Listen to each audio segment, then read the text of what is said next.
Salut, c'est dans la poche. Aujourd'hui, on va parler d'animaux, des gros, des petits et puis aussi des drôles de bébêtes. La journée vient de commencer dans la classe de soins animaliers. Comme chaque matin, Victor le Pogona fait son yoga et Moon la souris travaille son cardio. Olive le rat, elle, est plutôt du genre grasse mat. Et pour Kaa, le serpent des champs, rien de tel qu'un bon petit déjeuner. On le nourrit une fois par semaine. Ah, voici Stitch, le chinchilla somnambule. Il faut savoir que c'est nocturne, donc c'est un animal qui va faire du bruit la nuit, donc si on veut être tranquille, il ne faut pas en prendre un. Dans cette animalerie pédagogique, vous l'avez deviné, les pensionnaires sont aux petits soins. Oui, c'est des animaux très attachants, on adore les caresser, les prendre avec nous. Moi j'avais peur des serpents, je ne sais pas les approcher et j'ai appris avec l'école à maîtriser ma peur. J'ai pris mon courage à deux mains. Direction la ferme pédagogique, l'autre site de la section des soins animaliers. Et ici aussi, il faut parfois s'armer de courage pour attraper un ânon par exemple. C'est la première fois que je vais l'attraper déjà. Du coup, on va essayer d'aller vers lui doucement, pour pas qu'il se braque sur lui-même. Et aller essayer de lui mettre son licol. N'hésite pas à lui parler aussi pour la rassurer. Allez, on laisse Jessica à son rodéo et on va voir... C'est Claude, un petit furet qui est ici depuis pas très longtemps.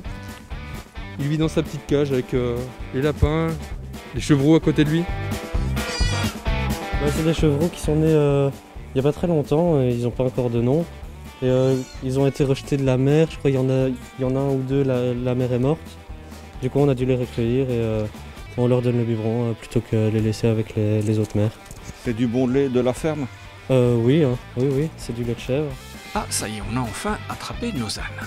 Alors là, je vous présente Nesquik, il a environ 13 ans, donc lui il est plutôt habitué à la ferme quand même. Il reste un peu fourbe et joyeux parce qu'il aime bien être content et être fier. Et derrière moi, on a Cacao. Alors elle a 2 ans, elle vient d'arriver, elle est encore un peu peureuse et il faut encore lui apprendre un peu ce que c'est les bases de la vie à la ferme, quoi. Aujourd'hui matin, ils se font dorloter? Oui, aujourd'hui matin, c'est plutôt les soins pour les pattes, parce qu'il pleut beaucoup, il y a beaucoup de boue, et les soins sur leur pelage, quoi, parce qu'ils vivent au pré dehors. La section soins animaliers est accessible aux élèves dès la 5e année. Donc c'est sur normalement 5e, 6e, mais ils peuvent aussi avoir accès à la 7e élevage, qui va être un peu réaménagée parce qu'elle existe déjà. Donc avec la 7e élevage, ils pourront obtenir un CESS et s'ils veulent faire des études supérieures, parce qu'il existe aussi des études de soins animaliers en supérieur. Les débouchés sont variés. C'est un secteur qui se développe de plus en plus, donc ils peuvent travailler que ce soit dans les fermes ou dans les animaleries, dans les refuges, dans les parcs animaliers ou encore dans les cabinets vétérinaires. Il y a de plus en plus de demandes, oui.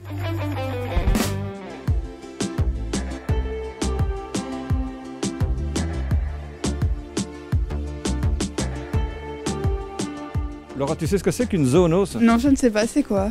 Il y a un truc génial, c'est à la bibliothèque provinciale à La Louvière, c'est Euréquois et ils vont nous dire c'est quoi. D'accord. Vous êtes étudiant, chercheur, curieux, voire dubitatif, alors ces livres ont forcément une réponse aux questions que vous vous posez.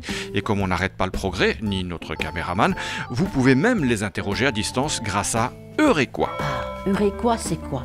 C'est une plateforme de réponse à distance. Là, vous voyez, je tiens un livre en main, si un lecteur vient, je suis là pour le conseiller, le guider, l'orienter, le conseiller. Mais s'il ne sait pas venir à la bibliothèque, il peut, via Euréquois, poser toutes les questions qu'il veut. Donc via soit le portail de la bibliothèque, soit le site euréquois.org. Et il pose une question et dans les 72 heures, il aura une réponse, ça c'est certain. Alors, une minute, vraiment certain, Agnès? Alors parfois ce n'est pas toujours facile, donc il y a des questions que nous réorientons. Alors comment ça se passe? En fait, la question arrive à la Fédération Wallonie-Bruxelles. Et là, il y a eu un canevas de toutes les compétences de toutes les bibliothèques, leurs fonds spécialisés et les compétences des bibliothécaires. Donc, le responsable sait vers qui orienter la question. Allez, justement, voici une question. Bonjour, j'aimerais connaître l'histoire du jeu de balle dans la région du centre.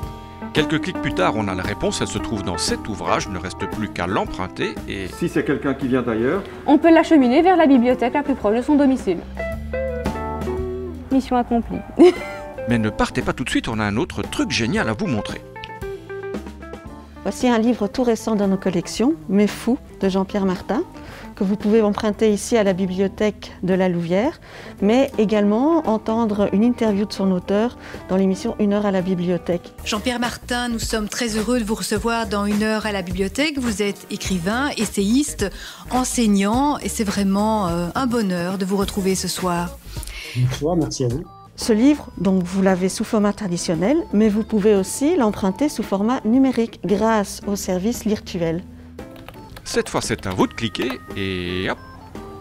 Voilà, je le vois ici, il est disponible. Je peux le télécharger et le lire directement sur le PC. C'est pas toujours très pratique. On peut également le lire sur liseuse, sur tablette, et moi je télécharge même sur mon smartphone. Lirtuel, c'est plus de 7000 ouvrages virtuels, des romans, des docus, des BD, un arsenal complet pour lutter contre le confinement. Beaucoup de bibliothèques étaient totalement fermées ou alors fonctionnaient avec un système de takeaway mais proposaient un service réduit. Et beaucoup de lecteurs se sont tournés alors vers ce service. Et en plus, tout est gratuit. C'est génial. C'est génial.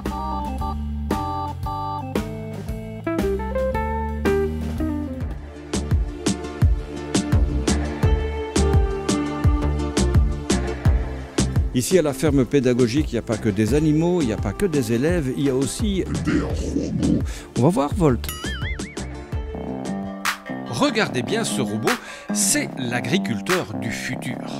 Alors lui, il repousse la nourriture de nos animaux tout en stimulant la gestion et en nous faisant gagner du temps. Mais il réduit la pénibilité du travail, ça veut dire que remonter la nourriture à la pelle, c'est quelque chose d'assez difficile. Ça nous permet d'épargner du mal, non seulement en plus du temps et de ramener régulièrement le fourrage.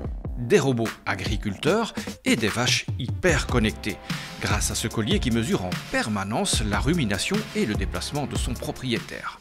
Alors la conjugaison des deux courbes d'activité et de rumination nous donne des informations sur des moments de vie importants comme le vélage, sur des moments de vie importants comme des périodes de chaleur pour l'insémination, donc on est plus précis au niveau de la détection des chaleurs et donc on peut placer plus judicieusement notre insémination.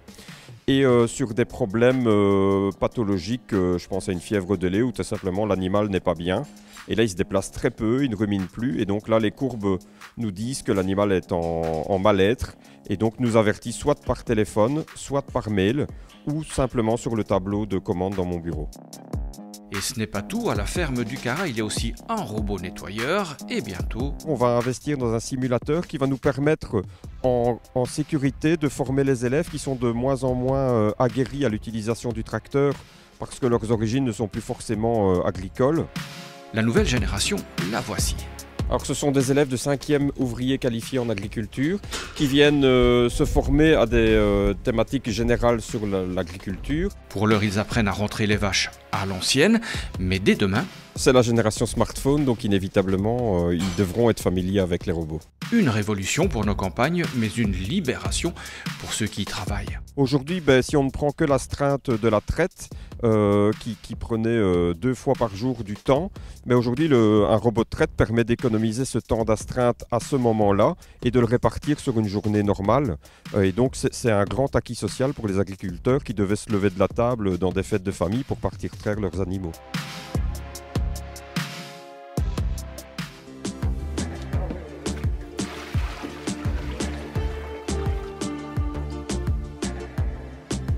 Voilà, c'est dans la poche, c'est terminé. On se retrouve la semaine prochaine et en attendant sur les réseaux sociaux. Pas vrai Lola ?